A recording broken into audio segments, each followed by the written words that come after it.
The Pittsburgh Steelers host perhaps the most exciting offense of the National Football League today, the Seattle Seahawks of Jack Patera.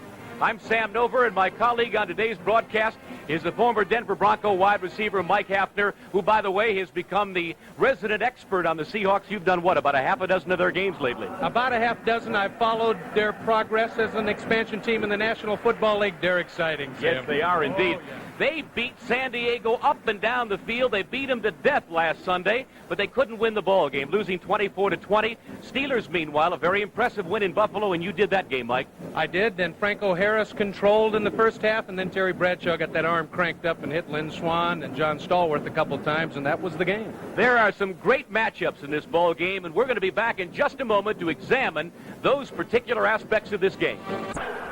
I talked a moment ago about Seattle perhaps being the most exciting offense of the National Football League today. Mike, if they need a reason, it's probably a gentleman who wears number 10 who throws the ball and throws it off into number 80.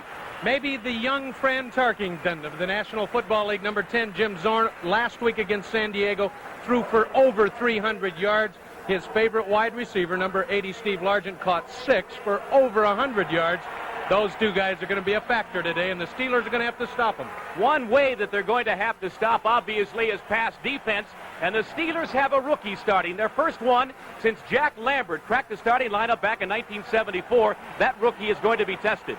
Number 29, Ron Johnson, the rookie out of Eastern Michigan. We just talked about the fact that Largent and Zorn are going to hook up. Who do you think they'll go after, Sam? Certainly the rookie cornerback. You know, the Steelers do play some pretty good pass defense, despite the fact that a rookie plays a corner. They may have perhaps the best middle linebacker the entire game today, at least against the pass. I know you love him. I think he's the best. If I'm going to line up in a 4-3 defense, I want number 58, Jack Lambert, at middle linebacker. Last week, he covered up for all of the Steelers' defensive problems, Sam. He stopped the run in the middle, he stopped the wide sweep, and he was back there playing pass defense. You know, a football game is not a football game without key injuries, and both teams have their share. Seattle's going to miss a very big back, Mike. That's right. Sherman Smith is out 4 to 6 weeks with a separated shoulder, and that will hurt Zorn and his running game. And the Steelers, defensively, needing to stop Zorn. They don't have two defensive starters today. That's right. Lauren Taves at linebacker is out with a bad left ankle. And also Steve Furness, who last week was hurt in the pregame warm-up in the game that I did, Buffalo and Pittsburgh. And that's going to hurt them because with a scrambling quarterback, you need all those defensive linemen. They get tired in the fourth quarter. You know, Mike, too, they're going to start a defensive end, John Banaszak, at tackle. He may be the lightest defensive tackle in pro football. We saw him before the game. If he playing at 225, that's a lot today. He better be fast because with as light as he is, we're in a little bit of trouble in that defensive line. Special teams will suffer for the Steelers today. Also, Jim Smith, their great punt return specialist, will not be available. And so that is our pregame look at the Pittsburgh Steelers and Seattle Seahawks. I'm going to mention that in the fourth quarter. The officials for today's game, the referee is Jim Tunney, the umpire Pat Harder, the head linesman Burl Toller, the line judge Dale Hamer, the back judge is Pat Knight, the side judge, that's the seventh official, Dick McKenzie, and the field judge is Don Hakes. You saw Roy Girella put the ball on the kicking tee, and we are about set to go. A jam-packed Three Rivers. The Steelers home opener, delighted to have you with us. There's the kickoff, end over end. Fielded by Crawford at his own 5 to the 10. At the 20-yard line, spun around and brought down. Number 39, Rick Mosier, the Steeler rookie out of Rhode Island, is the man who made the stop on him.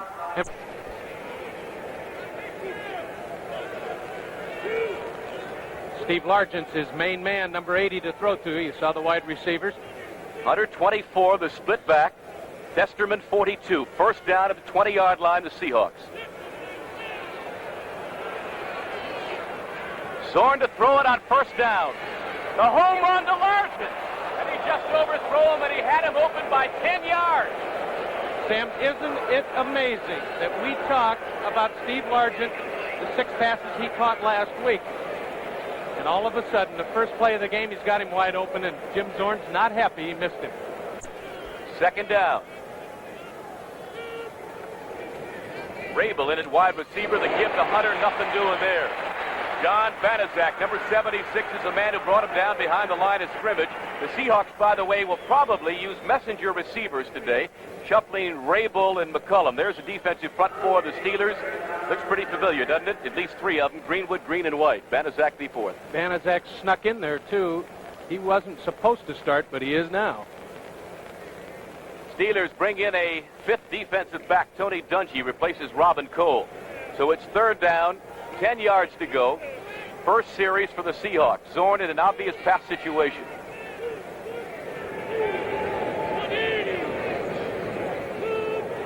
Three receivers in there, Rabel being the third. Zorn stepping up into the pocket. Over the middle, he's got Largent wide open at the 42-yard line, and that's good enough for a Seattle first down. Stopped there by Ron Johnson, the rookie. One of the important things for the wide receivers this year is to remember that those cornerbacks cannot chuck them past that 5-yard mark. That's the new chuck rule.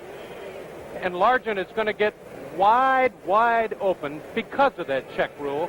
He comes across the middle, nobody around him, and he makes it for a big gain and a first down. Robin Cole back in the lineup, so the prevent defense did not work for the Pittsburgh Steelers. Zorn trying to pick him apart early from his own 43, a first down and 10. And to give to Testerman, cutting back against the grain across the 45 to about the 47 or 48-yard line. Testerman, a big back, and I think, Mike, the feeling was with Smith out, Testerman had to play today. He has to set up the pass, and that's the important thing. They're not worried about breaking him for a 60-yard run, Sam. They want him to set that defense so they can't play pass first, and that's Testerman's job today, 42. Third-year pro out of Clemson at 6'2", 230 pounds. John Sawyer in at tight end, replacing the starter Ron Howard. Now into the I formation. Al Hunter dots the I. Testerman is the up back. Second down, about 5, Seattle. Hunter close to the first down, and he may have it as he crosses into Steeler territory to about the 47-yard line. That should be good enough. I think maybe Al Hunter's a little bit nervous today. Today is his first start ever. Notre Dame star.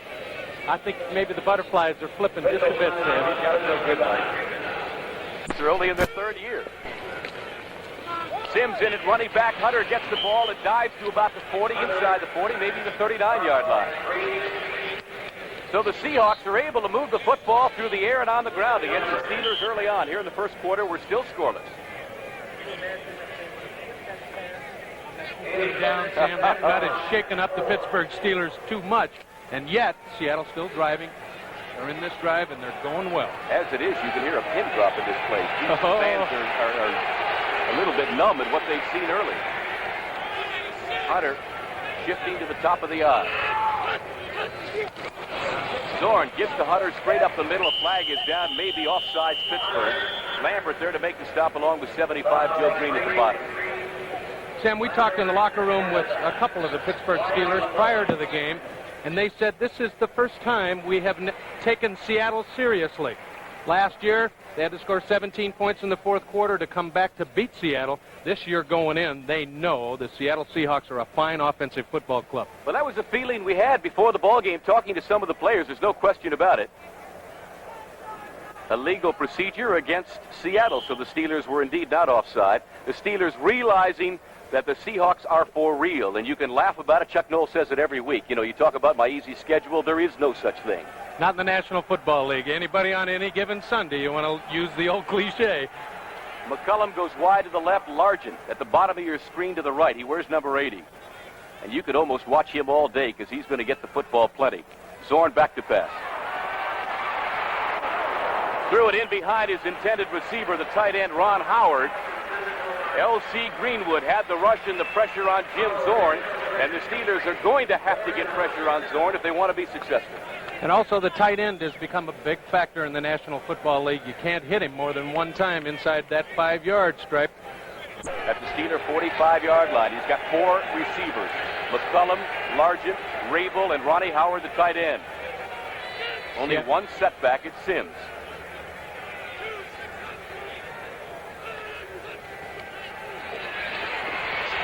Zorn forced out of the pocket. They got him. And he just jumped it off, and there's a flag down. Almost caught by his center, John Yarno. And the Steelers, with excellent pressure, had the blitz up the middle from Lambert and from the outside by Robin Cole, number 56.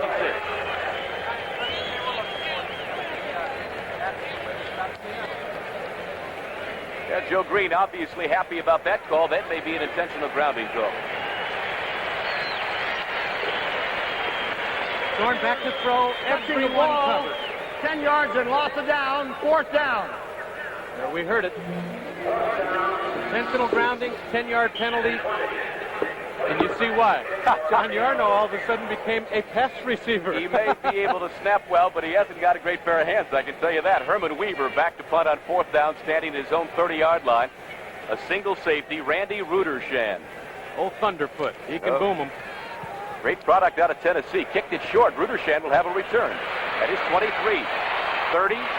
Spins to the 35. Marker is down in the neighborhood of the 40-yard line. Good return by Rudershan. He's stopped by Charles McShane, the linebacker. And so the Steelers have it in fairly good field position. Did I put pressure on Thunderfoot that time? You did indeed. Kind of squibbed one.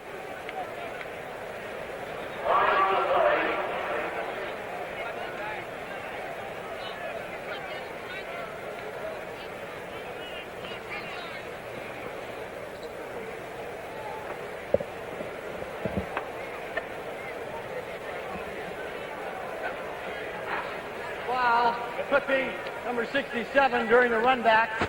1st down. Terry Bradshaw, quarterback. He's got Rocky Blyer, 20, and Franco Harris, 32 as his setbacks. The up back is Blyer to about the 25-yard line. This telecast is presented by the authority of the National Football League, and it is intended for the private use of our audience. Any rebroadcast or other use of this telecast without the express written consent of the Pittsburgh Steelers and the National Football League is prohibited. Not a bad core of receivers. Stallworth, 82, Cunningham, the tight end, 89, and Swan, 88. Harris on a misdirection play, 1st down to about the 32-yard line. Autry Beeman, strong safety, 27, coming up to make the stop. You know, we talked about with the Steelers prior to the game what they were going to do on offense. And I'll tell you that they were afraid of Seattle because they said we're going to try and control the ball on offense to keep it away from Jim Zorn. Cove and Brown the tackles. Larry Brown, of course, the converted tight end. Mullins and Davis are the guards. Webster the center. You like Mullins, and you like his ability to pass block. Oh, he can do it as well as anybody in the National Football League. And the give, big hole for Blyer, busting his way up to the 38-yard line. The Steelers on their first 3 plays have found some gaping holes in that Seattle defense. Again, it was Autry Beeman to make the stop. There have been problems in Seattle with the defensive front 4, and look at the hole that Rocky Blyer's got. Green Bay has gone on top of New Orleans. David Whitehurst to James Lofton. 42-yard touchdown pass, 7-0 the Pack. 2nd down, 3 here at Three River Stadium. The Steelers trying to get something mounted in a scoreless game against Seattle. Blyer cuts it back to about the 40, maybe the 41-yard line. Again, Autry Beeman to make the stop. And so Blyer carrying 3 out of 4 times here in the Steelers' first possession. Got it close to the 1st down marker. Front 4, Sandifer, Boyd, Niehaus. The name familiar? Yes, it should be. Came out of Notre Dame, was everybody's All-American, and was the 2nd man taken in the draft 3 years ago. And Alden Roche is the journeyman veteran. Is that what they call him? He started in Denver with me. Stopped in Green Bay for a while. Now he's here. Double tight end situation. The dive by Harrison. I believe he's got enough for the 1st down. Steelers brought in Ted Peterson and Randy Grossman for the extra blocking. And Harris got him the 1st down as he got his way to about the 43-yard line. So the Steelers have a 1st down on a moving clock with 8:23 to go in a scoreless first quarter. When you need a 1st down, you give it to 32. That's just the name of the game. He bobbled it a little bit there, but he got the 1st down. Pittsburgh hadn't thrown the ball once yet, Sam, just as we expected. Ball control offense. Swan goes wide to the right and Stallworth to the left. 1st down, Pittsburgh.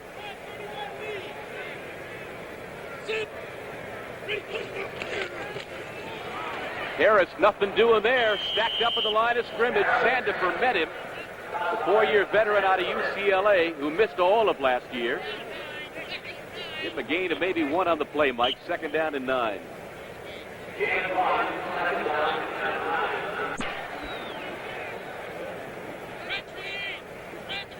Second down. Both receivers are split to the near side.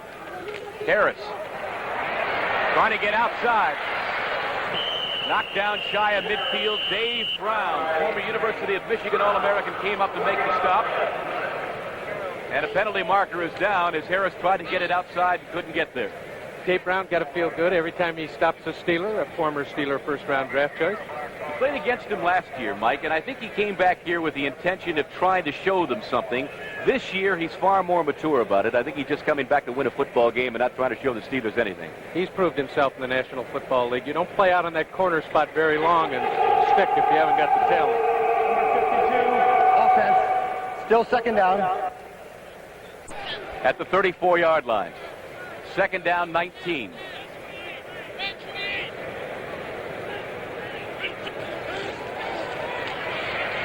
Over the middle, he's got his tight end Cunningham, but great coverage. Look at the Seahawks all around him. Primary coverage from Autry Beeman, the strong safety, and good support from Cornell Webster. Again, the Chuck rule comes into effect, and you're going to see it perfectly. Benning Cunningham gets one bump. Now he's clean. The linebacker has cleared him out. Look at how wide open he is underneath that coverage. Only the swarming tackling by the front back seven for Seattle stopped that play from a bigger gain. Third down and long. 13 yards to go for a Steeler first down at their own 40-yard line. Feeling the pressure. Bradshaw got it out to Cunningham. Out of bounds. Only 1 foot down, Sam. You got to have 2 in the National Football League.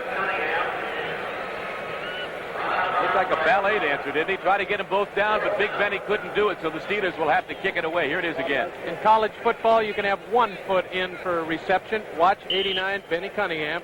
The right foot is... That one barely made it. The other one obviously not in. Craig Colquitt back at his own 27-yard line to kick it away. Seems funny not to see Bobby Walden back there punting. The old man finally hung it up. Harris, the rookie, at his 23. 30. A block to the 40. 45 midfield. Spins away and finally dragged out of bounds by Alvin Maxson. But John Harris, the brilliant rookie out of Arizona State, ran it all the way back into Steeler territory. However, a flag is down back at the 40-yard line. 37 yards on the return, and let's see what this is all about. I guess it's going to be Pittsburgh because they're walking toward the spot where the ball was marked. It'll be a Seahawk first down. How about that Yankees? Ooh, and Gidry a two-hitter, huh? Holy cow. Boston's got to be reeling. So the Seahawks in great field position have it at the Steeler 37-yard line. That was a personal foul against Pittsburgh. The flag that we talked about on the Harris punt return. The sweep by Hunter trying to get outside, and he's knocked out of bounds at the far side. Donnie Shell, the strong safety, number 31, is the man who made the stop, the 5-year veteran out of South Carolina State. And you think the Seahawks are a pushover, do you, huh? Well, you stick with us, and you're going to learn something today. This ball club can put points on the board, and they can move a football up and down the field. Zorn. Couldn't escape the rush there. Brought down at the 40-yard line by Banaszak. And Banaszak has played extremely well from an unfamiliar position, Mike. Very interesting that Banaszak is the guy who just stopped Zorn's first attempt to scramble. We talked about how thin he was and lightweight. Maybe Chuck Noll had in the back of his mind, if I get a good, slim, quick guy in there, we can contain Zorn early. Rick Zarro has kicked a 37-yard field goal. New Orleans is on the board, trailing Green Bay 7-3. Third down, 13. 4 receivers, 1 setback for Zorn. The screen in the flat to Sims. Nothing doing. Brought down at about the 35-yard line. Lambert and Green had it diagnosed perfectly, and they combined to put him down. Sims didn't start today because Jack Patera wanted the big, bruising fullback type in there with Sherman Smith out. But he can play football, Sims, 35, and he was in there specifically to run that screen. The underdog Philly Eagles have gone on top of Washington 7-0. A 34-yard run by Wilbert Montgomery. And so the Eagles appear to be for real after losing that heartbreaker to the Rams last week, Mike. I think they were the most impressive club in the preseason, Sam. Efren Herrera will attempt out of a Zorn hold at the 42-yard line. If good, it'll be a 52-yard field goal. It's a fake, and Herrera punts it, trying to get it out of bounds. Look at this. Dead inside the 5 at about the 2. Herrera did it last week against San Diego, put it out of bounds at the 5, and this week they killed it at about the 2-yard line. Still with 4 minutes and 40 seconds to go here in the scoreless first quarter. The Steelers and Seahawks will be back in a moment. The Seahawks punted out of field goal position last week, out on the 5-yard line. The reason you do it, there's no coverage back there. Only one guy, and he's got to watch the football and watch 87, Ronnie Howard. He's been here every game that the Seahawks have played, and he gets it on the 1-yard line. That's a heck of a place to start. They didn't give them all the benefit of it, Mike. They spotted at the 4-yard line, so the Steelers in very, very deep trouble at their own 4. Bradshaw, the quarterback. He's still got Harris 32 and Blyer 20 as his setbacks. Not much doing there. Blyer just maybe breaking the 5-yard line. Sidney Thornton, 38 now, has replaced Harris in one of the running back spots. Steve Niehaus, 71, is a man who made the stop.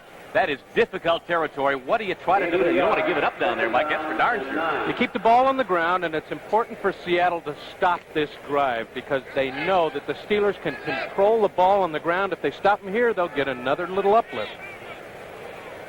2nd down 9. They give Blyer a yard on the carry.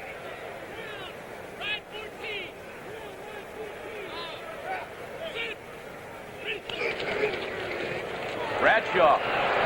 Busted play to the 5 again. Ken Geddes was there, the veteran who formerly played with the Los Angeles Rams, 8th year out of Nebraska. And the Steelers looking a little bit ragged, to say the least, here in the first quarter. Sidney Thornton is now in the game, teaming with Rocky Blyer, and the reason that Franco's out of there, he bruised a thigh, but they say he'll be back.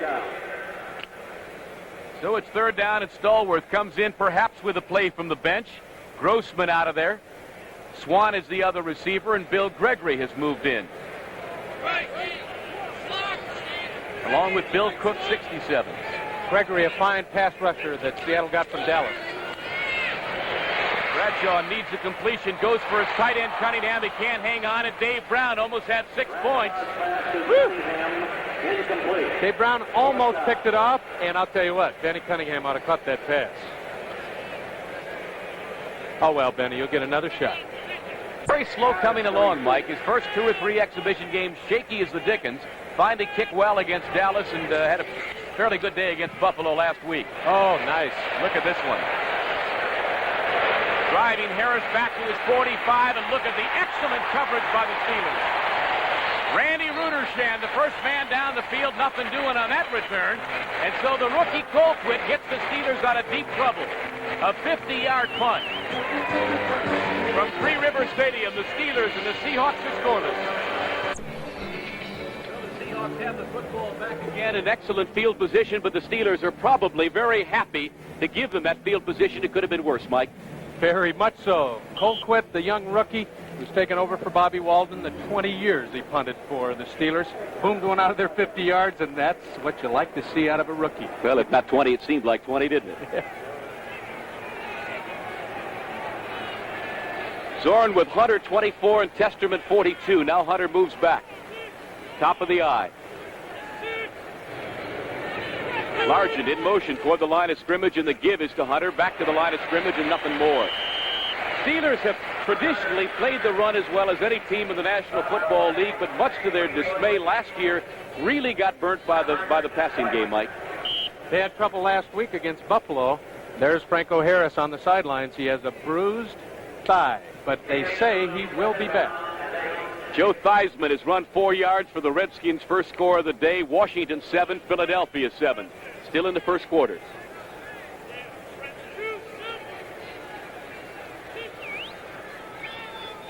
Second down, 8.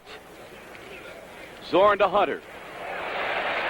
Smack good by Banaszak. Fumble. Steelers have it. Hunter, the rookie, getting his first start out of Notre Dame. Actually played last year, but this is his first start, and he has fumbled the football here, and the Steelers have come up with it. That's what happens, Sam. They say, Al Hunter, you got it today. He didn't have it that time, and the Steelers are in excellent position to make a drive now. Jack Lambert is the man who came up with that football, I believe, and the Steelers now have their best field position of the day. Here it is. Outside, ball flips out, and yes, sir, we talked about Jack Lambert at the top. He'll do everything for you, Sam. So from the midfield stripe, Pittsburgh puts it in play, trying to get their offense moving. Harris back in the ball game, picking up about 3 yards to the 47, stopped there by Sandifer 27 times in all of the preseason. So he was tired, to say the least. 2nd down, 7. Scoreless ball game from Three River Stadium in Pittsburgh. Bradshaw rolling out. Flyer. 36-yard line. That will be a Pittsburgh first down, run out by John Harris, but not before he made sure that both feet were in. Rocky Bleier takes advantage of the no-chuck rule. That linebacker used to meet him right at the line and hit him 4 or 5 times to keep him out of the pattern. This time, Rocky comes out, makes the out move on him, and is wide open. 1:45 to go, first quarter. It is scoreless, believe it or not. The Steelers and Seahawks, and if you have to say which team has had the better of the play, it has been overwhelmingly in Seattle's favor. Both receivers, Stallworth 82, Swan 80, split to the right. Bradshaw. Swan. Oh, right off his fingertips. Lynn Swan with coverage by Autry Beeman, and Beeman fell down. That should have been 6, Sam. Should it ever? I played wide receiver too long not to know that one shouldn't have been up on the board. Oh, Lynn's a little unhappy. I think his concentration was broken when Beeman fell at his legs, bounced into him, and he thought about that instead of the ball, and that's all the time you need to drop it. And ironically, Mike, it's Swan who prides himself in having the best concentration of anybody in this game. He says he can go on the field and forget his own name when he's thinking about the football. That's what you have to do, because you're going to get nailed whether you catch it or not, so you might as well catch the ball. 2nd down, 10. At the Seattle 36-yard line. Both receivers split to the top of your screen. Here's a quick pitch to Bleier. And an excellent defensive play by number 38, Cornell Webster, the second-year man out of Tulsa, who came up to shut off the run and did it extremely well. Cornell Webster was the 5th back in when they had their nickel defense, Sam, last season. Now he's got the starting cornerback job, and he did that all last year and will continue to do it. He plays the run very well.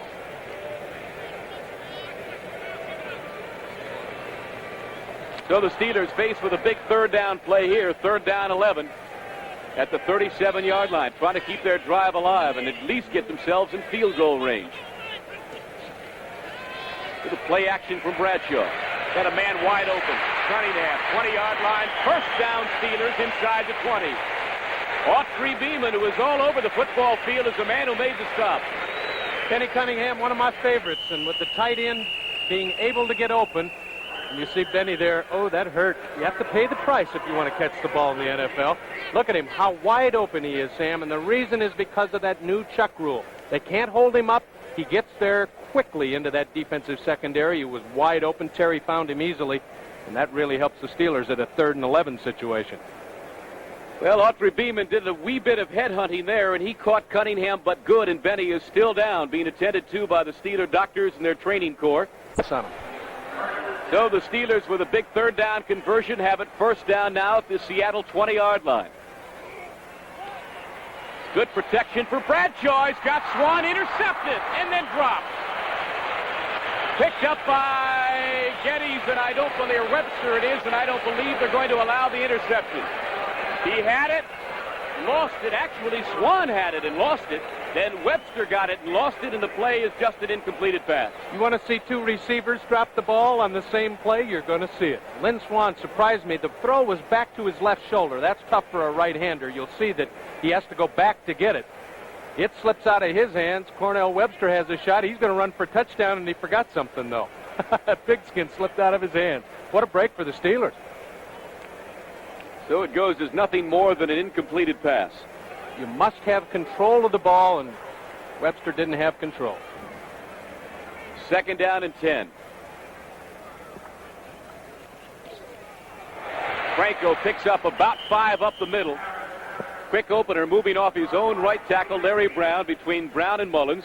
Autry Beeman is the man who made the stop, so the Steelers again facing that all-important 3rd down conversion, have 3rd down and 5. Sam, the one thing you don't want to do in the National Football League is to put yourself into a situation where they must throw the ball.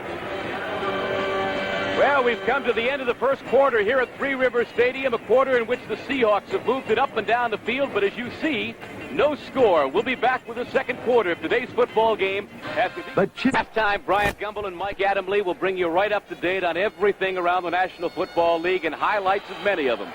You'll want to stay tuned for that. Here we go. 3rd down and 5.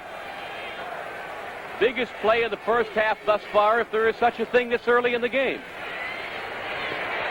Grossman at the 5, inside the 5 to about the 3-yard line.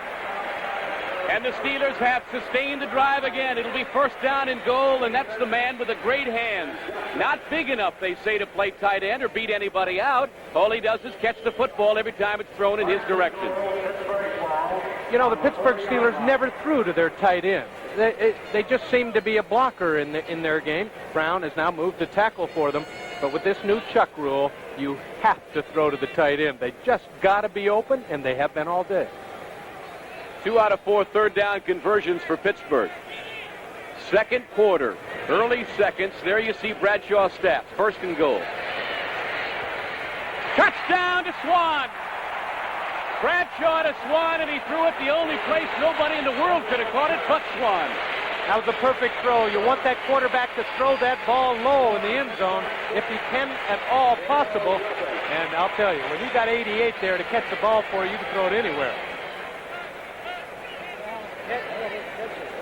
Interesting note on that play, Sam. Brown was wide open, number 79. It was a tackle eligible. And Seattle read it, but they didn't know how to cover Swan. So Jarrella will attempt to make it 7-0 out of a Craig Colquitt hold. And the Steelers get on the board first. Kick is up and perfect, as you see. And so with Seattle dominating early on, the Steelers have been the first to put points on the board. A 7-0 ball game. Bradshaw hitting his favorite receiver, Lynn Swan, from 4 yards out. The touchdown pass to Swan. And watch where he throws it. No one can get it except Lynn, and that's the important thing. Terry made a perfect throw. Lynn, the great catch. Well, I got a feeling he felt he owed him one, after missing the earlier one. I think so. With Mike Hafner, Sam Nover at Three River Stadium, the Steelers lead at 7-0. Rufus Crawford, 34. Duke Ferguson, 89. In the deep receiving spots, here's Jarella's kick, a line drive. Crawford at his 10. 20. At the 25, upended, falls to about the 28. Rick Mosier is the guy who made the stop. He can play ahead of Bradshaw if he can throw it like Namath. So from their own 28-yard line, the Seahawks to put it in play, trailing here 7-0. Hunter and Testerman are the backs. Nice hole. I take it back. It was Crawford, the ball carrier. Rufus Crawford, number 34, the rookie out of Virginia State. I think Jack Patera discovered that maybe Al Hunter was just a bit nervous. He has fumbled once and missed a couple of holes, and now they're going to give the young guy, Rufus Crawford, a shot. 2nd down, 4, gain of 6 by Crawford. You look at Patera having to hear what happened. But coach. Yeah, that's part of the game. Don Testerman, offensive running back, talking with Patera as Largent comes in motion. Green hit the ball carrier Sims and slowed him down. Now Ronnie Howard and Dwight White do a little shoving there, nothing serious.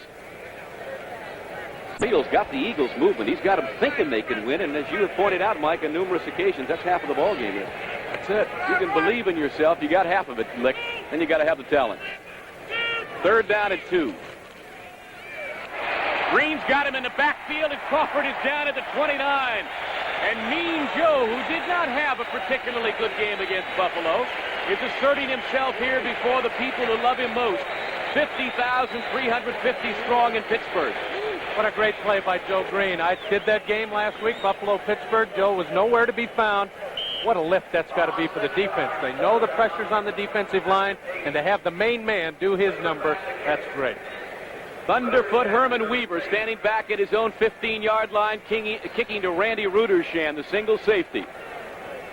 Rudershan is a very interesting story. Played wide receiver at Pitt. We'll give you more about him later on. Right at him. He can run this one back. 35, 40, 43-yard line. Penalty marker is down. So is Rudershan. Another 13-yard return. Keith Butler is the man who made the stop. As I started to say, Rudershan played wide receiver at the University of Pittsburgh was the kamikaze kid, great on special teams. Came to Pittsburgh. They tried him at the defensive back, then converted him back to receiver. Now he's returning punts, and he's just doing everything for him. Watch the clip right here. There it is. And the referee is right on top of it. Mosier, number 39, the clip. So they walk off the 15, and it's going to be in Denver for San Diego, Michael, aren't you? Yes. Bradshaw giving to Franco. 25, 30, out of bounds, almost to the 40-yard line. John Harris ran him out. And we have received word up here that Bradshaw may have sustained a hand injury. He is still in there, as we indicated, but it may cause him a little bit of passing consternation. You know, that was a fine run by Franco Harris, number 32. Did you see the great move he made to get outside? You just are in awe of a big man like that with that kind of outside speed. Cincinnati leads the Browns 10-0. A Chris Barr field goal of 38 yards in New Orleans has gone on top of Green Bay 10-7. So they're starting to score all around the National Football League. Here it's 7-0 Pittsburgh. Flyer. First down in Seattle territory at the 43, stopped by John Harris. The rookie out of Arizona State, but Bradshaw's got him moving again. Something Bradshaw could not do in his first 3 or 4 years with the Steelers. He couldn't take the finesse pass. He couldn't take something off of it. What a great throw. Rocky's wide open, lays it out there nice and soft so that you don't throw it over his head. That's a superb observation, Mike, because that has been the bane of Bradshaw's existence in the National Football League. People say he threw it all the time as like a bullet, and he just couldn't do that touch pass. But you were absolutely right. That was beautifully thrown. He loves his own arm. He likes to see him throw it. He likes it so much, he's going to do it again. Flyer couldn't handle this one out in the flat, and just as well, because great coverage there from Cornell Webster and Sammy Green. The left or what? I wouldn't want to see Dallas if I was a team someplace. 5 defensive backs. The Steelers run against it and run well. First down from Flyer. They brought in Terry Justin on 2nd down and 10 as the 5th defensive back. Bradshaw read it beautifully and gave to Flyer. Also was part of the Tony Dorsett trade. He sure was. One of the draft choices they used from Dallas, and he's a great player, going to be an outstanding middle linebacker. But has not been a factor today. Flags are down. Franco reversing. Must have run 30 yards to gain maybe 1. Ken Geddes, the right side linebacker, is the man who made the stop. Preliminary call, offsides against Sandifer and the Seattle Seahawks. We saw 2 of the have-nots supposedly, but both won their openers last week. They want to both be undefeated after this one. Franco's got 33 yards unofficially in 6 carries. Blyer 24. And this time it was Harris for very short yardage. And just as I mentioned the fact that we hadn't mentioned Beeson's name, he makes a stop along with Ken Geddes. He heard us. Let's do it. Here you see his rushing stats for the day. 2nd down and 3. The big backfield, which means Sidney Thornton, the thundering bull, replaces Blyer. And he gets the football and bulls his way to a first down inside the 20. Beeson again on the stop, but not before the second-year man from southwest Louisiana or northwest Louisiana, I beg your pardon, Sidney, gets the first down. Sidney's the kind of running back that linebackers hate. All of his weight is about 3 feet off the ground, and when those big legs come through there churning, you pay on the tackle, I guarantee you. I think I could have run through that hole. Webster and Mullins had an avenue for Sidney. You could drive a Mack truck through it. This is the kind of drive Pittsburgh wanted. On the ground, don't have to use the pass that much. 8:45 to go, second quarter, 7-0 Pittsburgh. Bradshaw over the middle, all alone. Touchdown to Sidney Thornton. Bradshaw had all day.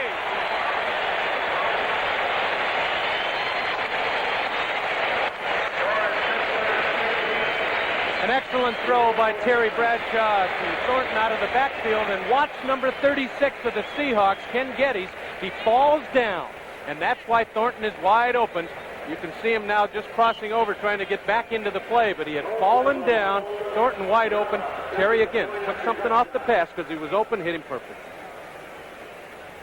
Back fly for the extra point. Bradshaw throwing to Sidney Thornton, the first career reception for the Thundering Bull for a touchdown. Jarrell attacks on the extra point. So the Steelers, who were reasonably dominated in the first quarter, are making shambles of the Seahawks here in the second quarter. 76 yards the scoring drive in 7 plays, and now you officially see the extra point was good, and the Steelers enjoying a 14-0 lead. 14-10. There are seesaw affairs all around the National Football League today. Bryant and Mike will bring you right up to date at halftime, so stay with us. Jarella kicks it out of the world, didn't he? Crawford takes it 5 yards past the end line. And the fans here really like it. You can hear some false cheers. He has been booed in recent seasons for losing some of that great strength in the leg. You know, Mike? Had a bad Seahawks, if there's such a term, 11-2. Don't count the Seahawks out. They could put 20 on the board in less than 5 minutes. Jim Zorn will do what he does best, you can rest assured, as the clock becomes a factor here in the first half. Down 14-0. Sets up the screen. A tight end screen to Ronnie Howard, I believe. It was. To no avail. Howard's a 5-year pro out of Seattle. 6'4", 240. Just couldn't get his fingers around the football. And look at Steve August start clapping it up. August is playing before about 45 friends and family here at Three Rivers today. He's a young man who hails from Jeanette, Pennsylvania, about 30 miles outside of Pittsburgh. And to say the least, he was thrilled about coming home. Last time he played in this stadium was the state high school championship game, That's I right. think. WPIAL. Robin Cole is out. Tony Dungy is in. 5 backs for the Steelers. 2nd down 10. The Seahawks find themselves down 14-0.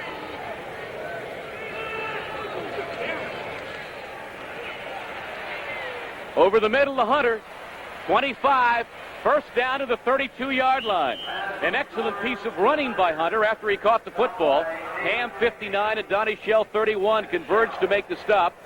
But the winningest second-year team, expansion team in National Football League history. They won 5, beat the Browns. I did that game. Fell in love with this ball club. They are most exciting, and when Zorn gets it gunned up, they can score from any place on the field anytime. That's why I said don't count them out. Look at this. Howard is wide open. 40, 35, 30, out of bounds at the 25, just shy of the out of bounds. Ronnie Howard, the tight end, and just as I was speaking about Zorn, he really is electric, isn't he? We talked earlier about the fact that the tight end can get off the line without being touched. Here's the prime example. Look at how wide open he is. Jack Lambert had to chase him all the way because he couldn't chuck him to hold him up, Sam. And that's the biggest game that Seattle's had today. 42 yards and a Seattle first down at the Steeler 25. A moving clock. We're under 7 minutes to play first half. Pittsburgh 14, Seattle nothing. Mike Hafner and Sam Nover, delighted to have you with us along our NBC network today from the I formation. Zorn pump faked. I think he wanted Largent originally. He was the primary receiver. They wanted to juice up the offense. They did it. They sure did. Double chuck. You can only hit the receiver once within a 5-yard zone from the line of scrimmage, and that's it. Then he's free. Look at Hunter. 15-yard line and a Seattle first down. Brought down by Lambert, but Hunter running the daylights out of the football. And the Seahawks are knocking on touchdown door. First down at the 13. When you're nervous, you want your offensive lineman to give you a hole to run in. I could run through that one, Sam. You and I both could run through there. That makes it a lot easier for Hunter. He can do his thing and be loose when there's a hole like that. Bob Newton, number 78, clearing the way for him. Newton is a big, tough guard. Well, the Giants are on the board. 14-7 Dallas. Dallas finally gave up a score, huh? Joe Pisarcik to Al Dixon. 3-yard touchdown pass. Steelers got their problems right here now. Zorn, they got him. Fumbles the football. Green's got it. Loses it. And finally, Banaszak falls on it at the 35-yard line, but a marker is down. A penalty flag is down at the 13-yard line. And the Steeler defense, waiting patiently on the field, will have to come back because it's holding against Pittsburgh. Defensive holding. They were looking for the pass, trying to hold up the receiver. Somebody grabbed on. They got caught, and oh, what a break for Seattle.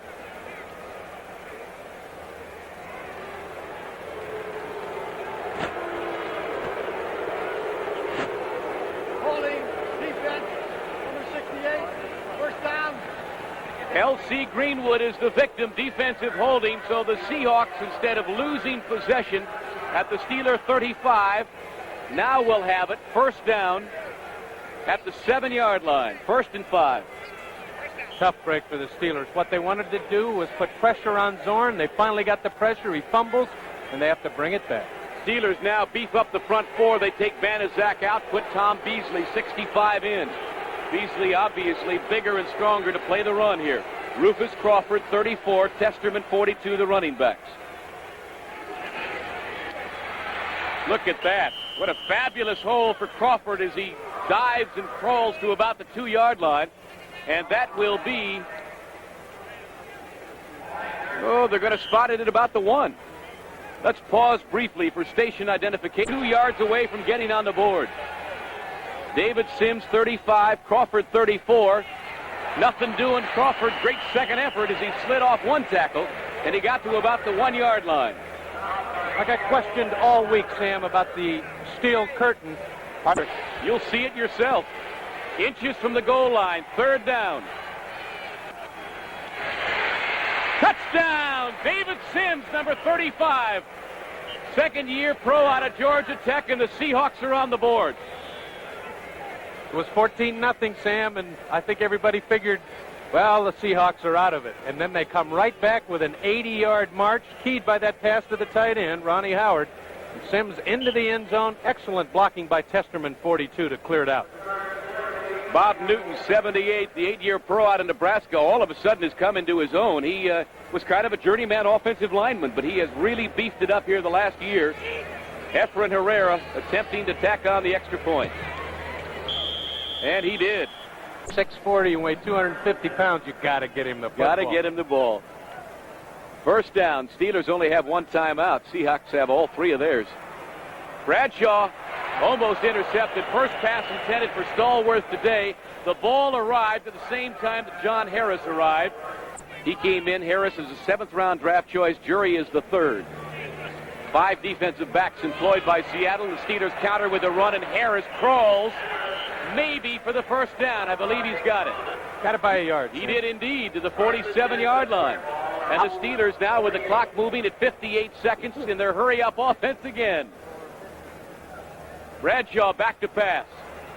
Sideliner to Swan, almost picked off. Cornell Webster got a hand on it. 2nd down, 10. 46 seconds left in the half. Pittsburgh leading 14-7.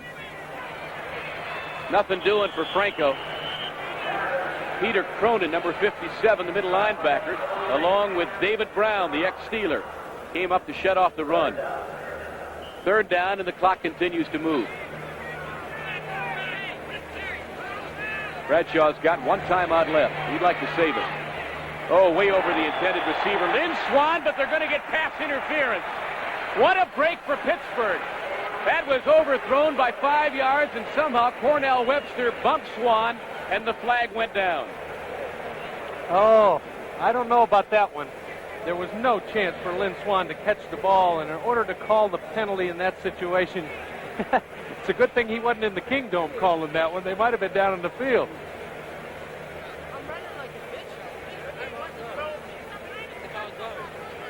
Offensive pass interference, or defensive pass interference.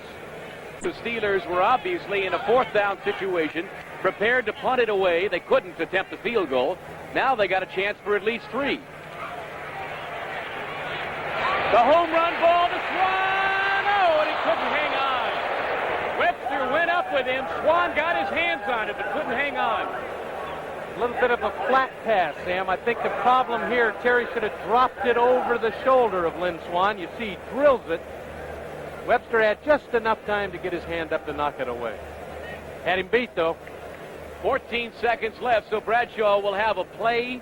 Then, of course, utilize the 1 timeout he's got left, I would imagine, if it doesn't make it, and then let Jarella get on and try to put 3 on the board. Swan coming back to the huddle. 14 seconds to go in the half.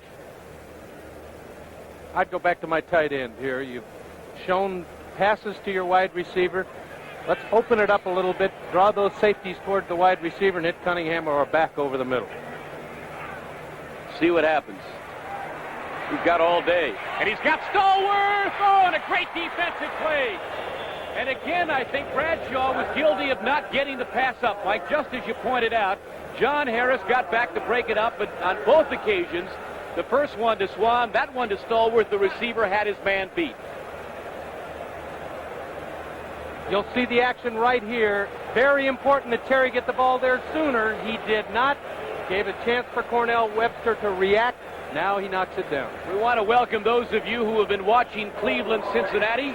With Mike Hafner, this is Sam Nover at Three River Stadium in Pittsburgh. 7 seconds left in the half. Roy Girella will attempt a 53-yard field goal out of a Craig Colquitt hold. The Steelers lead it 14-7 against the surprising Seahawks.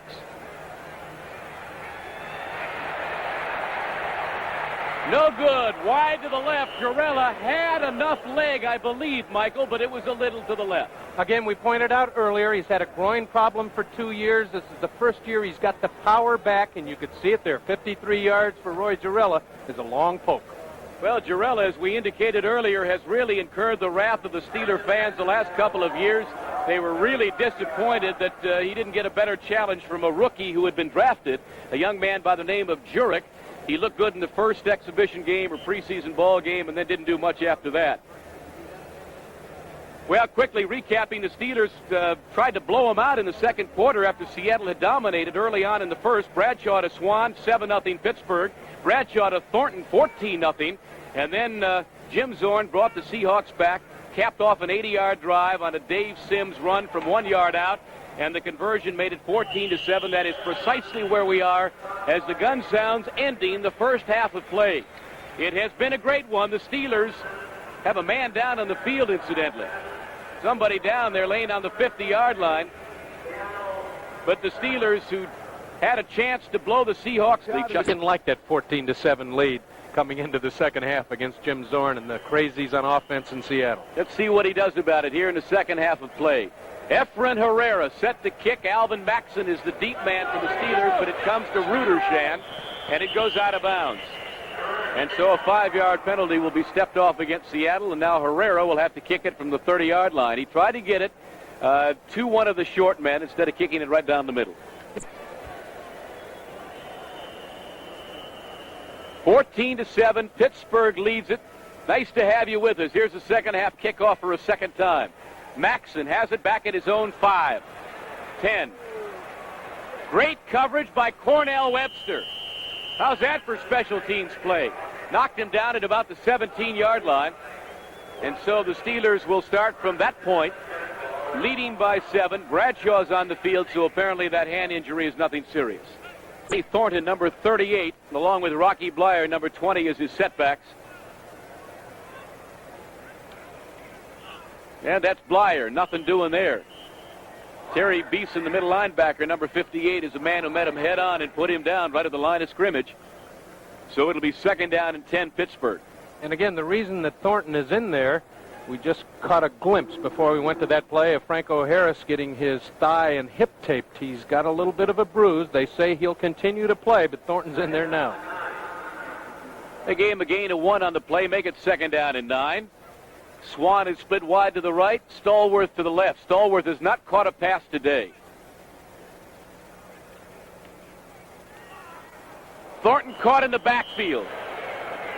Sandifer, number 66, is the man who made the stop. Dennis Boyd was there to help him. And so a loss of a couple of yards. Make it 3rd down at about 12 or 13 to go for the first down. Second inning, the Yankees are running the Red Sox right out of Fenway Park. Would you believe that? 15-3, 7-0 last night, 13-2, and they're jumping out all over them. That green wall must be aching from the Yankee hitters.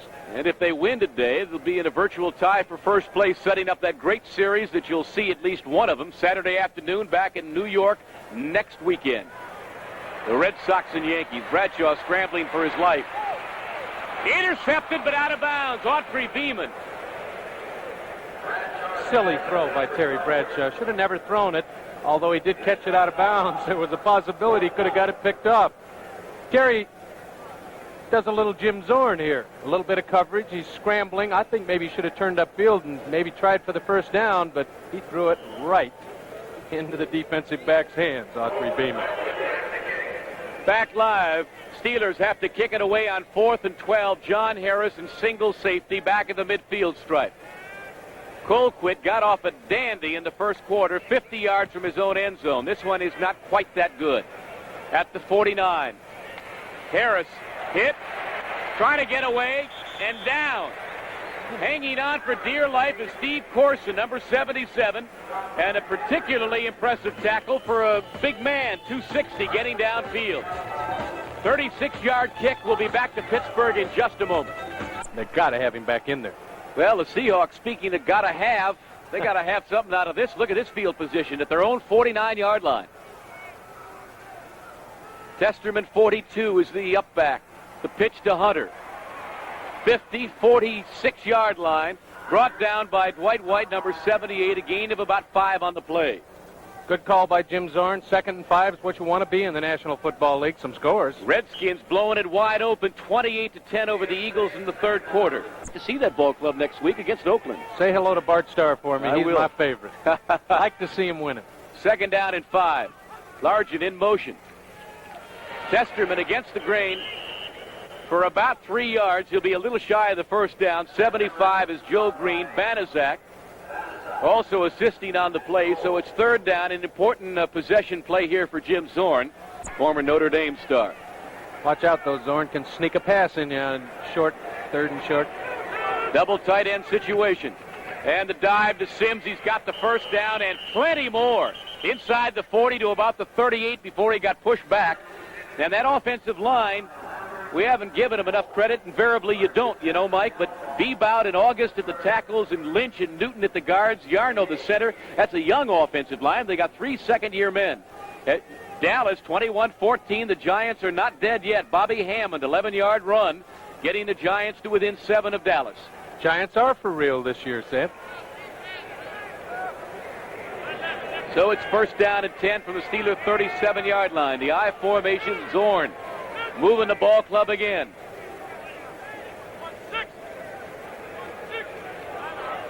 Zorn doesn't like something he sees and calls a timeout.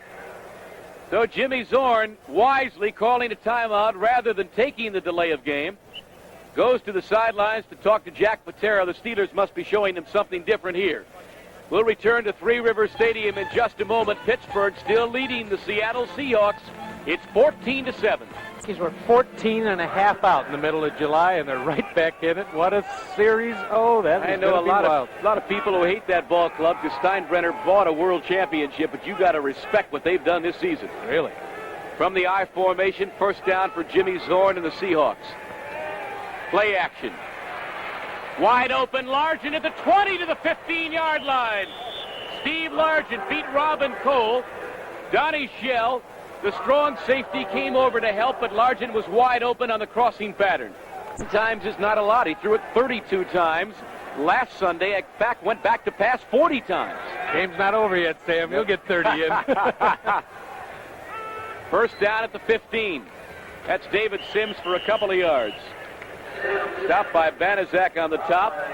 Green on the side. Who's at the bottom? Might be Lambert. 58 it is, and he's still down. Largent has 3 receptions today for 72 yards. Is that 58 or 68? It's 68, and that's Greenwood, not Lambert. Can't afford to lose any of those offensive front four, Sam. Zorn's going to make them run around all day, and if they have to wait and get tired, they're in trouble. Mike, I think he got his bell rung, Mr. Greenwood. The smelling salt's out, and that's the prime requisite. Wake him up. 2nd down and 8. Beasley has replaced the injured L.C. Greenwood. Up the middle for the 1st down. No, a little bit shy. David Sims, the ball carrier, coming up perhaps 2 yards shy. So let's set that front four for Pittsburgh now. Banaszak replaces Greenwood at end. And then Beasley moves in on the inside along with Joe Green. Dwight White is the other defensive end. What a smart call by Jim Zorn. They had to shuffle the defensive line because of an injury, and you run right at him then, and Sims picks up the big yardage. So it's 3rd down and short yardage now for Zorn and the Seahawks. Yes, they are within range of tying this football game. They were 14-point underdogs.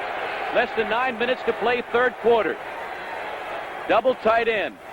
Hunter trying to get outside. He's got a blocker. Out of bounds, but I believe he got the 1st down. Let's see where he stepped out and where they mark it. Donnie Shell ran him out. I have never in all my years heard this crowd in Pittsburgh so quiet, Mike. They are quiet. And look at Donnie Shell had a chance to string it out, and he does his job well, but he didn't keep Hunter from making the first down. Did he? Well, they've spotted the ball at about the 5.5, so apparently he did. Shell made himself some play over there. Now the crowd comes alive. 4th down and 6 inches, maybe a foot. And we talked about, will Jack let him go for it? In this situation, they've got to. Big back, Sims 35, Testerman 42. Sims, first down Seattle. He got inside the 5. Excellent run by Sims. Turned that shoulder so he could get through the crack in the defensive lineman, and he just slipped in. Now watch him turn his shoulder. This is the key, Sam. Watch the shoulders turn sideways. See, and he got that little crack in the line and made the first down. Great running. He slashed for it. Shell comes out. Tony Dungy goes into the defensive backfield. And the Steelers now really with their backs against the wall. 5 yards away, the Seattle Seahawks are from tying this football game. At least a conversion would tie it. Seahawks are for real, and I'll tell you, the Steelers have got their hands full. Second back, it's Hunter to about the 3, nothing more. White ganging up along with Mike Wagner, number 23, to stop him. With Mike Hafner, this is Sam Noper at Three Rivers Stadium. We got a great football game. They may be seesawing it everywhere else in the National Football League today. We got the Steeler fans holding their breath. They are dying. They will. Second down and goal at the 3. Play action. Hunter couldn't get it. Robin Cole had him covered very nicely. Cole, the second year man out of New Mexico at 6'2", 222. And as good against the run as any young linebacker you'll see. He's got some upper body strength. I've seen him put pulling guards on their backs who outweigh him by 40 pounds. Jim Zorn was smart, and again, the scouting report was there. Lauren Taves is hurt. He's the main man out there. Cole had to step in last week in Buffalo, played very well, but they're going after him today.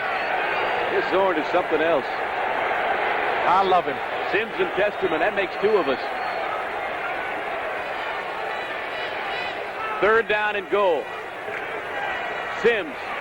No, sir. Look at the Steelers gut it up. Ronnie Johnson, the rookie, on top. Wagner, 23, was there. So was Mean Joe, 75. And Sims is still a couple of yards shy. In fact, they spotted on the 3. And Herrera's going to come in, maybe make his first field goal ever, for the Seahawks, obviously. He gets a short chip shot this time. He can't be short. If he were to shank this one. Oh, don't even say it. I wouldn't want to be within 2,000 miles of Seattle. From the 10-yard line, it'll be a 20-yard kick by Herrera out of Zorn's hold.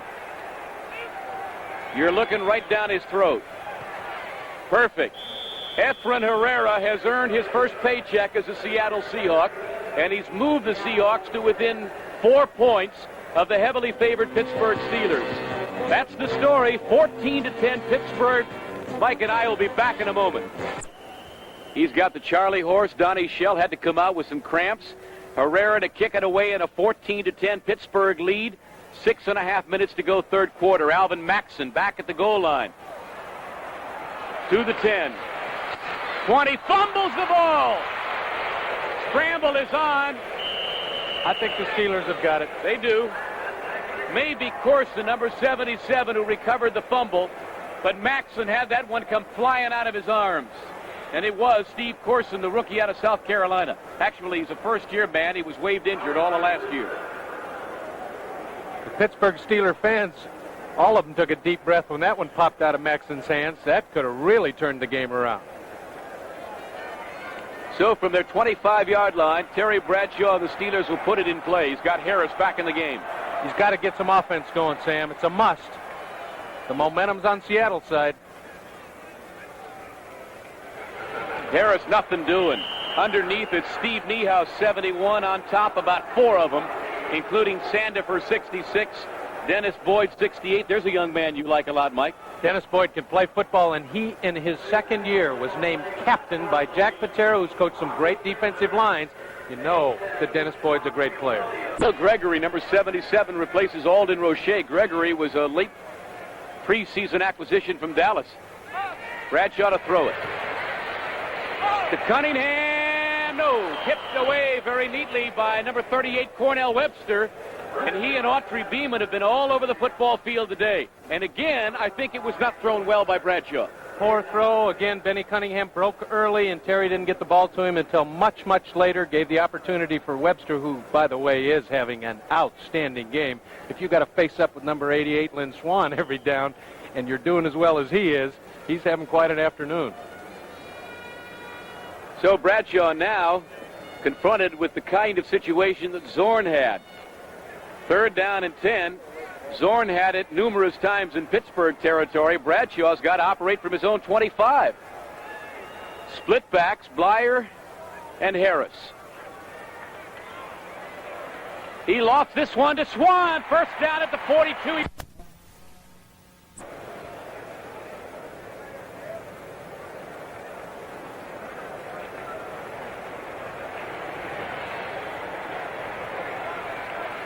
From the 2-yard line.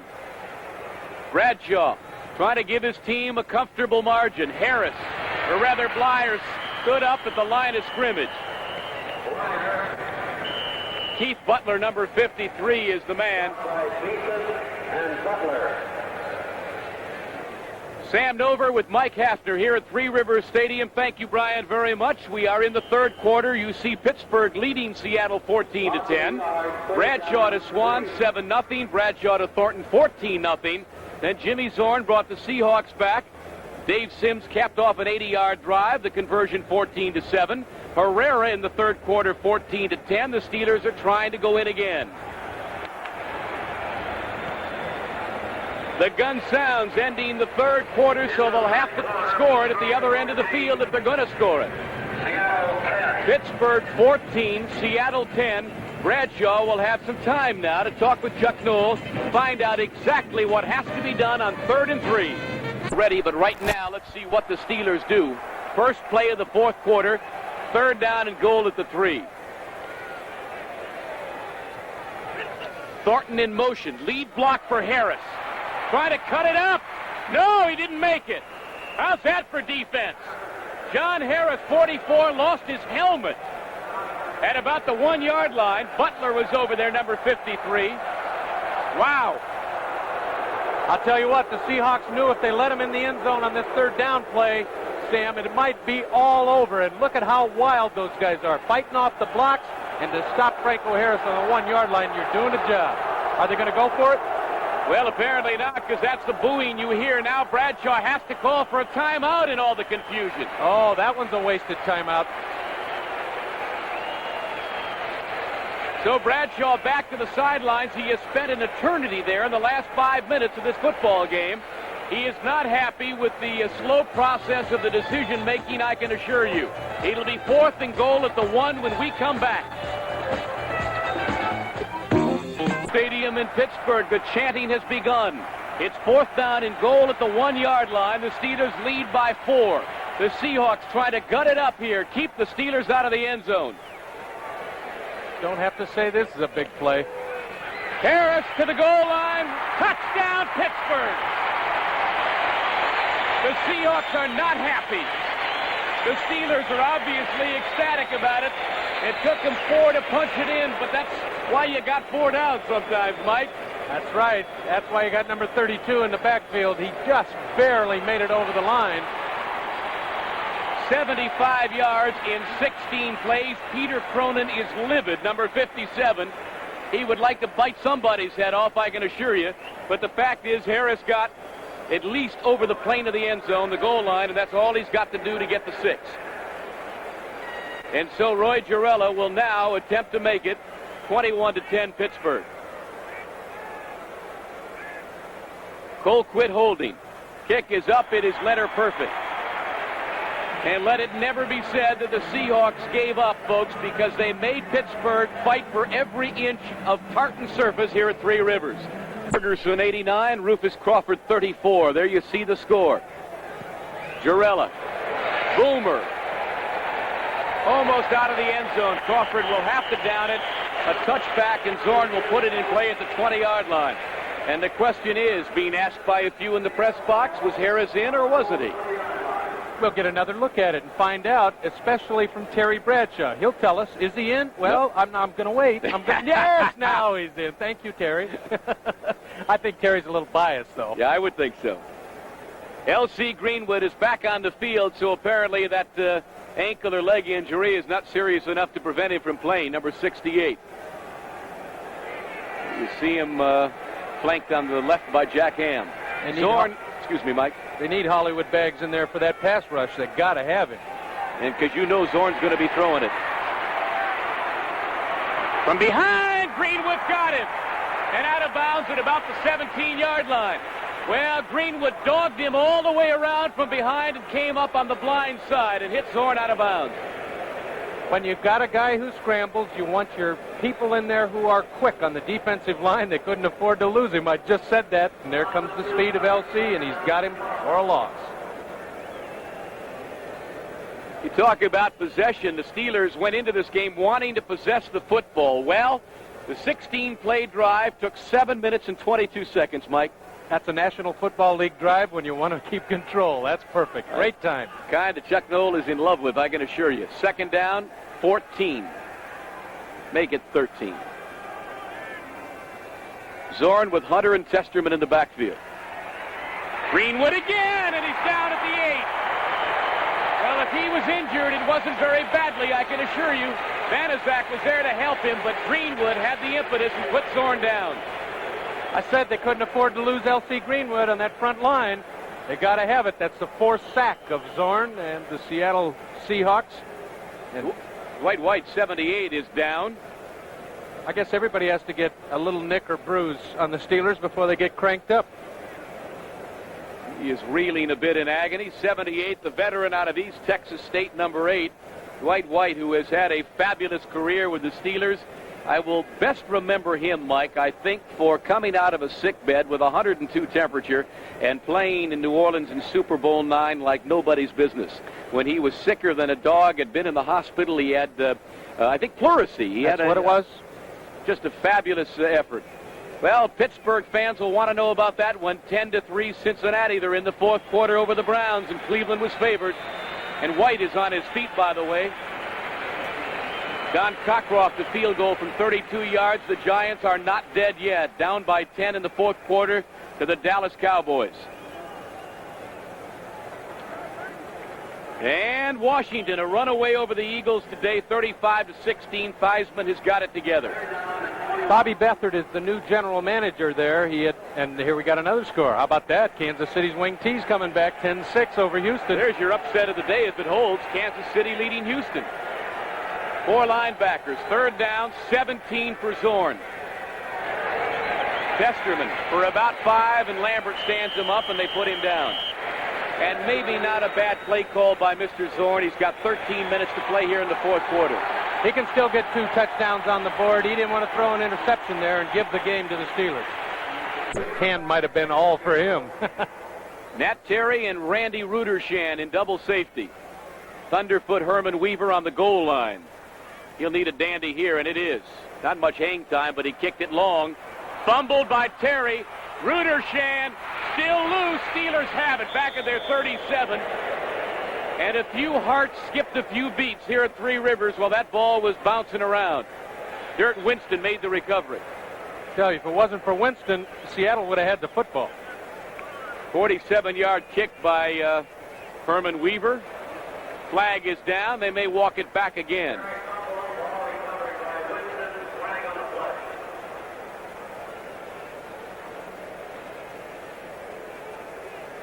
Five-yard penalty against Pittsburgh. Defensive holding against the Steelers. Automatic first down. What a costly penalty that was, at least as far as Pittsburgh is concerned. And Zorn now with new life back at the 19-yard line, a first down. And you don't give that young guy a new life. He'll burn you. Let's watch now. They're going to fill the air with footballs, down by 11 points. He threw as pretty a pass last Sunday against San Diego on the run toward the line of scrimmage, shoulders square to the line of scrimmage to Sherman Smith, that you'll ever want to see in your life. He throws never running. Never broke stride. Complete to Largent at about the 32 or 33-yard line and dragged down by Donnie Shell. But that will be, I believe, another Seattle first down. And the Steelers appear to be giving them everything else under. There's a flag down. Mike, am I correct in assuming at this point they're kind of backpedaling in a deep zone and giving him the things underneath? There's a face mask. That's an obvious call against Pittsburgh again. Boy, Steelers getting every bad break in this drive. But you're right. They're going to play pass first and then run. And that's what Pittsburgh is playing. And we talked about Jim Zorn throwing on the run. He does it as well as anyone. Look at those shoulders. Squared up, hit his receiver right between the 8 and the 0. I'd like to have that kid throwing to me. I'd still be in the league. Well, wait till I tell Steve Tensey about that. Oh, goodness. And Pete Lisk and 28 other quarterbacks that went through there. So it's a first down, and the ball is now spotted at the 39-yard line. Tack on the penalty to the completion from Zorn to Largent. 124, Sims 35 of the running backs. Zorn straight back. Got the home run ball to McCullum, and he overthrew him. Mel Blount had the coverage downfield. It was 89, Duke Ferguson, I beg your pardon, not Sam McCullum. And he went for 6 on that one, as he so often does, but he overthrew him. Play fourth quarter, 21-10 Pittsburgh. It's been a lot closer than that, I can assure you, if you have just joined us for any reason. Rabel slotted 4 receivers.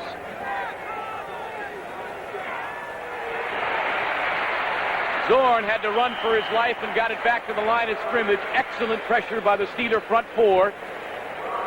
Banaszak, Greenwood, Dwight White, Joe Green, all around Zorn, causing some havoc. I think, Sam, that might have been, again, that design quarterback draw. The Steeler front 4 got in there awfully quick. They caught him by the ankle, Jim Zorn, and it didn't work. And so that superb protection that Zorn had earlier in the game is starting to break down a little bit. Newton, Lynch, Bebout, August, and company, along with the center John Yarno, going to have to gut it up. It's 21-10, and Zorn needs some time. More importantly, he needs some points. Got to have that first down now.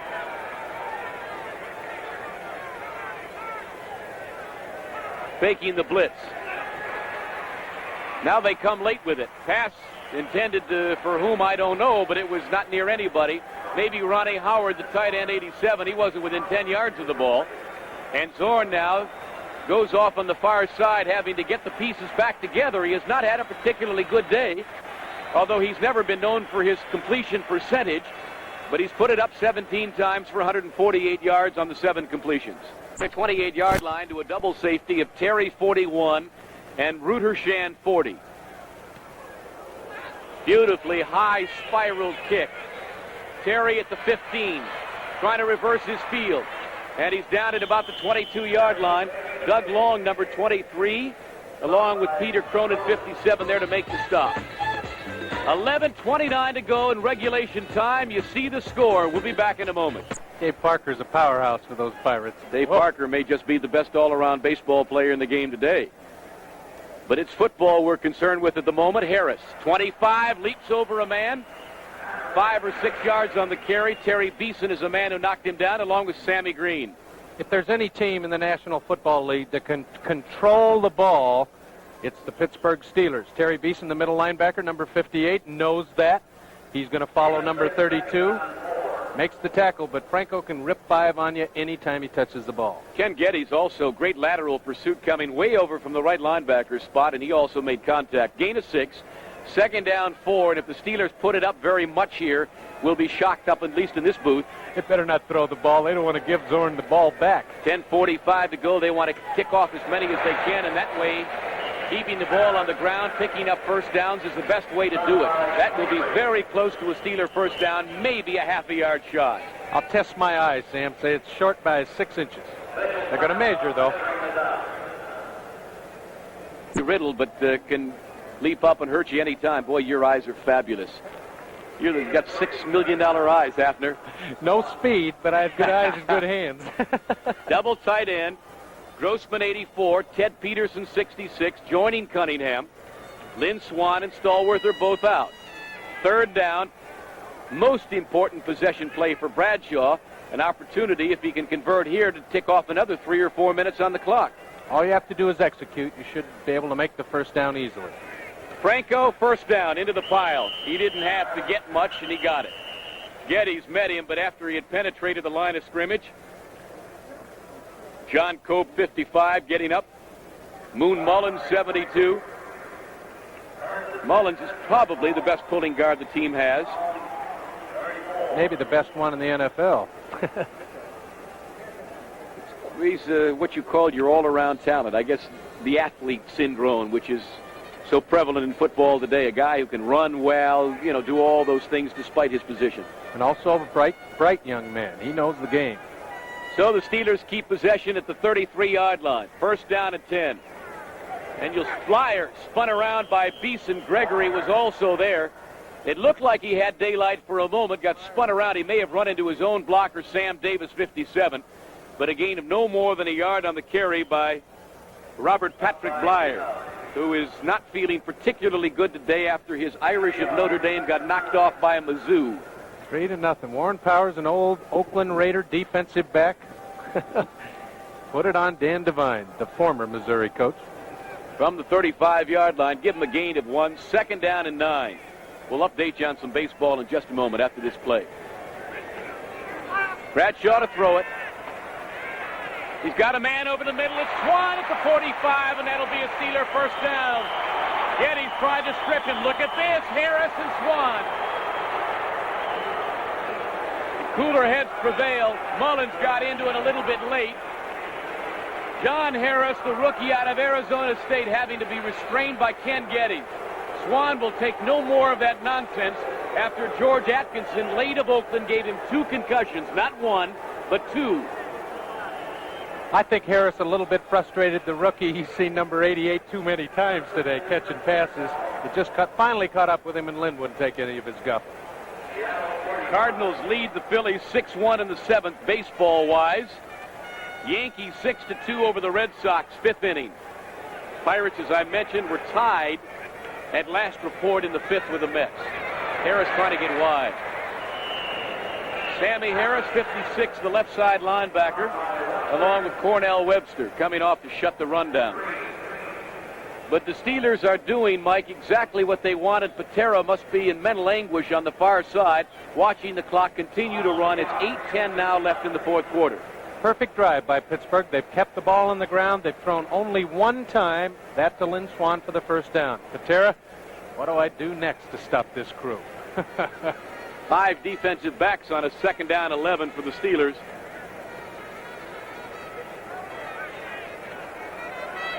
Well, he can be proud of one thing, Jack Patera can. He's got the most successful second-year expansion team ever, having won 5 and lost 9 last year. Bradshaw looking downfield, throws it short of Cunningham. There, he was almost out of bounds when he released it. Mike, smart or not smart? Well, the pass would never get to where it was intended, and it's almost an impossible throw to be running towards your throwing arm and then throw back across the field. Terry's one heck of an athlete, but that kind of throw, there's no way. He just threw it away. I talked about Patera, some of the remarkable things he did. He started with a veteran philosophy, but every time a rookie comes in and shows that he's got it, like Steve August beating out Norm Evans, I guess maybe, is that what he's headed for? That's right. It might be Evans's turn to move on, forget the game, because that rookie has taken over. They've done it 4 or 5 times with people they got in the allocation draft. Now they found a rookie that they've drafted and trained, and they move right in. Big play for Bradshaw. 3rd down 11. He's got Harris and Flyer as split backs. All day to throw it over the middle. He's got Stallworth at the 30-yard line. Sandwiched between Autry Beeman and Terry Justin. Finally got knocked down. Stallworth not happy. Same exact pattern that he picked up the first down. On the other side with Lynn Swan, underneath the coverage, turns inside, in between the linebackers and corners. Wide open. Perfect throw by Terry. Cornell Webster is a man who dived for the ankles. Well, Harris in there with an extra hit again. Making him pay for the catches, they say, but it's a first down. The Steelers with a big possession pass. Bradshaw has thrown very well in 3rd down situations. 16 out of 30 unofficially for about 200 yards. Another very nice day for Mr. Bradshaw. Flyer inside the 20 to about the 17. That may be a first down. Cornell Webster having to make the stop, but Flyer running very well with the football. Short a little bit, Sam, I think, but what a great call. He has set up that draw play with the 2 passes. They weren't looking for it, and Blyer got it cracked and popped through for about 9 3/4 yards. Steelers played last week in Buffalo with only 4 running backs, having put Delaplane and Maxson on waivers, not expecting to lose both. They did lose both. Could not bring anybody back for the Buffalo game, as you well know, Mike, having done the game. Finally, were able to sign Maxson through a series of complicated maneuvers this week. So they've got 5 backs. Flyer again, first down, much more. Inside the 10, the battering ram to the 5-yard line. It'll be first and goal for the Steelers, and Flyer just pulled his way through a small hole. Rocky Blyer noted mostly for his blocking, but I'll tell you, you give him a hole and he'll run over 4 or 5 people. He did there. Nice move. Ran right over the safety man and picks up a big first down. So the Steelers, with 5:54 to play on a turning clock, have a chance now to about salt this game away. 21-10 they lead. They have it first and goal at the Seattle 5. Bradshaw, Stallworth, knocked away by David Brown, I beg your pardon. And a very neat play by the 3rd-year pro out of Michigan. Good eyes by David Brown. He saw that inside pattern coming, stuck a hand out, just knocked it away. That was 6. Well, when he was here, you know, he spent some time at the local NBC affiliate. I know the young man very well. He wants to get into television. As long as he didn't take my job. Oh, nor mine. Very bright guy, a most articulate young man, and developing into a pretty good football player. The only Seattle Seahawk who has started every game they've played, and this is their 30th. Steelers don't make mistakes either. They drafted him on the 1st round. He is a fine player. 2nd down, 5. Thornton trying to get outside, dipped in. Well, Beeman lost him. Look at him carry people down to the 1. The Thundering Bull, Sidney Thornton, trapped back at the 7 by Beeman, broke that tackle, then carried a couple of people to the 1-yard line. I told you, linebackers and defensive backs do not like the way Thornton is built. All that weight down below, you get him up high and he'll just flip you around, and watch what he does to Beeman. There is the lower body strength that allows him not to be knocked off balance. Beeman ain't got a chance, and Harris doesn't want any part of him. And when he comes in late in the game, when you're a little tired and a little sore. Those hurt. He can hurt you. So it's 3rd down at about the yard. Let's call it 1.5 yards for the sake of argument here. It's really not. It's closer to 1. Double tight end. Grossman in motion. Bradshaw rolling. He's got Gregory in his lap, and Gregory, on a brilliant defensive effort, throws him down at the 15. Not fooled one moment was the 8-year veteran out of Wisconsin, Bill Gregory.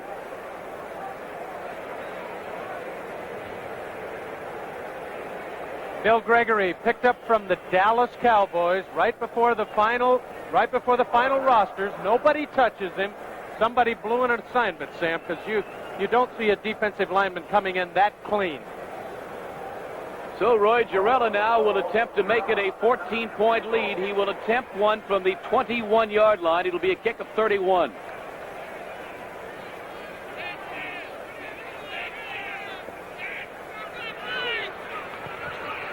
Kick is up. No good. Wide to the right. And you will hear the Boo Birds now.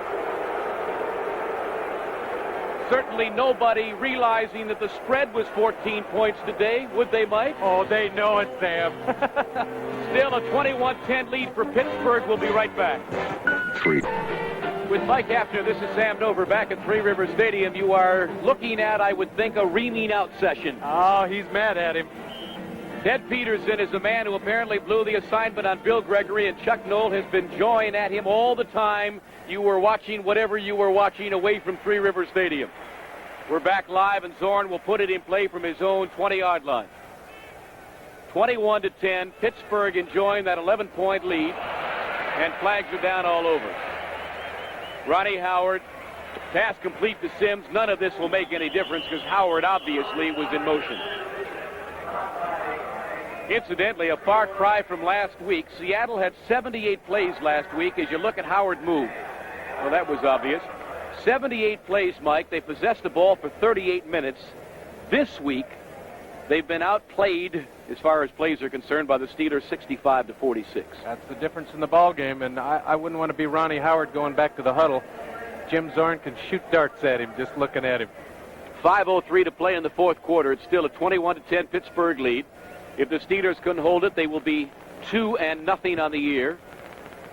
And the Seahawks will be the reverse, 0-2, going into Shea to meet the Jets. Remember those 17 attempts so far. We'll see how far he runs it up before the gun goes off. He's got 5 minutes to throw it a ton, and he will, every time. Zorn dumps it off to Sims. Look at Ham. Fumbles the ball. Ham's got it at the 13-yard line. Not only did he make the tackle, force the fumble, but recovered the fumble. He's going to sweep the stadium afterwards, wash the jerseys and pants, and probably chauffeur Chuck Noll home. He can do it all, Sam. What a great player. Former Penn State All-American. Now hard to believe that Mr. Ham is in his 8th season in the National Football League. He just gets better every year. It's amazing. So the Steelers take over at the Seattle 13-yard line.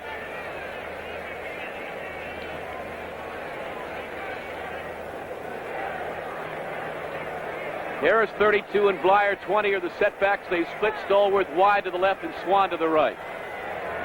And the icing for the cake can still be had by Bradshaw. And out to Swan in the end zone, and he overthrew it. And you got to give Cornell Webster and David Brown some great credit. They have covered the receivers fairly well today, particularly down deep in their own territory on the out patterns. Terry threw that one away, Sam. Yep.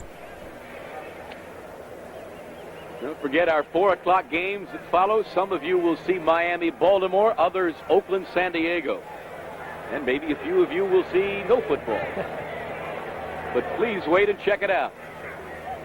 Blyer, maybe a yard, certainly no more than that, ran smack into Terry Beeson, 240 pounds of middle linebacker in his second year from Kansas. Bill Sandifer was also there. 3rd down. Bradshaw wanting the clock to continue, but more importantly, wanting to sustain the drive here at the 13-yard line. I guess with the hash marks brought in recent years, Mike, you don't have to worry about positioning for the field goal from that distance, do you?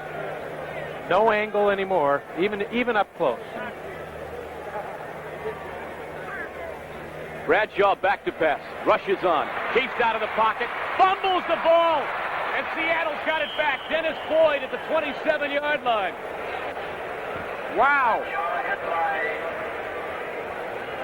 I'll tell you, if Bill Cook wouldn't have tripped him up, he might have gone all the way for a touchdown. All the Steelers were going the other way. Another break, and Zorn will get his chance to reach 30 throws. 4:01 to play in the game. The other part, the most important part, is the fact that Pittsburgh leads 21-10. And while we have a moment, our thanks to Tim Fogarty and Barney McGinley, who have been spotting Pittsburgh and Seattle respectively today, and our statistician Jamie Rooney. Thank you, gentlemen, very much. Well, it doesn't take a genius, I guess, to imagine what Mr. Zorn has in mind here on every down.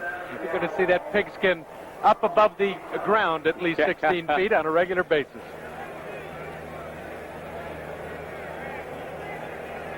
First down at 10 at the 27-yard line. Zorn over the middle to Rabel at the 30, trying to get outside, still on his feet, and brought down at the 33-yard line. Steve Rabel out of Georgia Tech, who we were in our briefing before the game, we're told has the best straightaway speed on the ball club, but certainly doesn't run the kind of patterns that Largent and McCullum and even Ferguson do. Hurry up offense. Zorn on 2nd down. Puts it over the middle to Crawford at the 40. That'll be a first down. Interesting. They go into their hurry-up offense with about 4 minutes to go in the game. You usually don't see that except with about 2 to go, but with them down and needing 2 touchdowns to win, Sam, they got to get after it. So it's a first down now. Zorn not even huddling. He's got 3 plays already called. Over the middle again to Sims. Breaks a tackle to the 50 into Steeler territory at the 47. And they're ready to go again. He must be calling every play at the line of scrimmage, Mike. Gets up under the center on the first time, says, check with me, and every time he comes up to the line and calls the play. And incidentally, a new National Football League rule requires the defense to get back in a hurry. Any lagging behind will be a penalty against the defense. Zorn over the middle. Oh, Jack Lambert. Lambert laterals off to Ham, out of bounds. I don't know whether the lateral will go or not. A flag is down. It may have been a forward lateral. It was, Sam. A forward lateral. He tried to get it off to Jack Ham. Ham stars, stops the drive. Then Lambert stars, stops the drive. We talked about those two linebackers, how important they were to the Steeler defense. Look at Lambert screaming, screaming at the official. All right, here's the play. Tried to get the pass over the middle, and look at that big opposing 58 standing there. I dare you to throw it, Jim Zorn. He threw it anyway. Going for Ferguson across the middle, and Lambert, he just threw it right to him. Now watch the attempted lateral to Jack Ham. Goes forward. It's a little tough to see from that angle, but that was the reason for the flag. The ball is dead when it's touched by Ham and controlled. And the ball go back to the point where Lambert made the lateral. I wanted to remind everybody about what we talked about at the opening of our broadcast, where we referred to Lambert as probably the best middle linebacker playing the pass, but I'm a little embarrassed. Anybody could have played that pass. It was right in his hands. Threw it right between the 5 and the 8. He couldn't do anything but pick it up. So the Steelers now will be obviously content to run the clock out. Boy, I said that once and they passed when they, during a preseason ball game with this ball club. They had a lead, comfortable lead at that. 2.5 minutes to play in the game, and they started throwing the football. I could have jumped out of the booth. They won't do that now. A win in the NFL in a 16-game season is very important. About to the 45-yard line. Incidentally, Mike, in thanking people as I did a moment ago, you know you saved the best for last, and we couldn't have done this broadcast without Kenny Edmondson, our producer, and John Gonzalez, our director, and the rest of the people on hand here who have helped us along. We always have a great support crew at NBC. Coming up next, Miami-Baltimore, quarterbackless, and a great game between the Oakland Raiders and San Diego Chargers. Stay tuned. At the 46-yard line, the Seahawks have used one of their timeouts. We saw it in the first half. They're down 14 points. He takes them 80 yards for a touchdown. They come right back with an onside kick. This game is not over, like you said, Sam. Here's your first final of the day, 34-24. Dallas beats the New York Giants. Surprised at the Dallas defense giving up 24 points. Green Bay has beaten New Orleans 28-17. We'll have more in a minute. Bradshaw straight ahead to Sidney Thornton to about the 46-yard line. Two straight close to the vest running plays. Seattle takes the timeout again to stop the clock. The other 4 o'clock game at Miami. Steelers would like to keep this one alive here. They're throwing. I'm surprised. Big first down to Big Benny Cunningham. At the 40-yard line of Seattle, that may just about do it. With a minute 35 showing on the clock, Bradshaw gets the big first down to his tight end.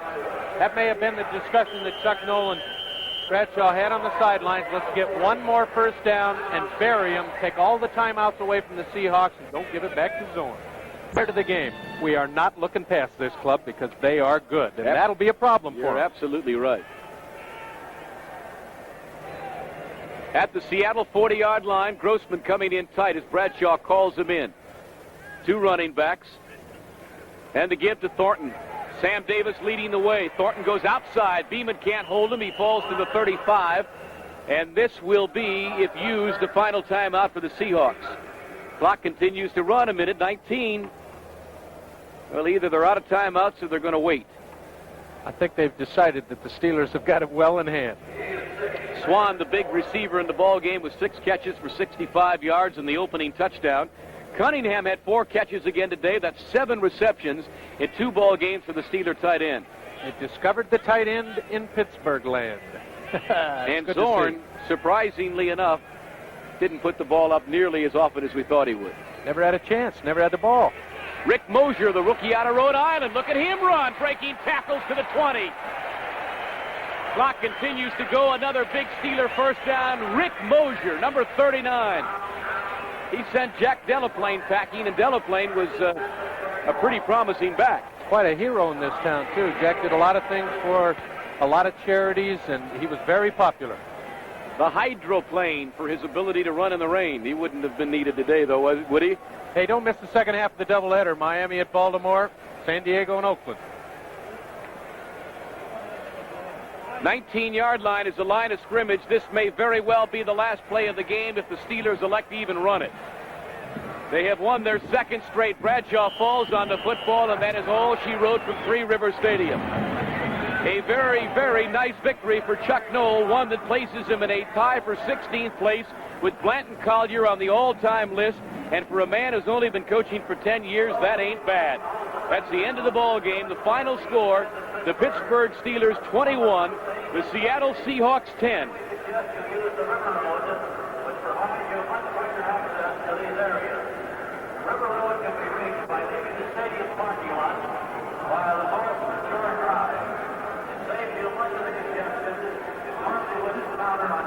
Now stay tuned over most of these stations for the second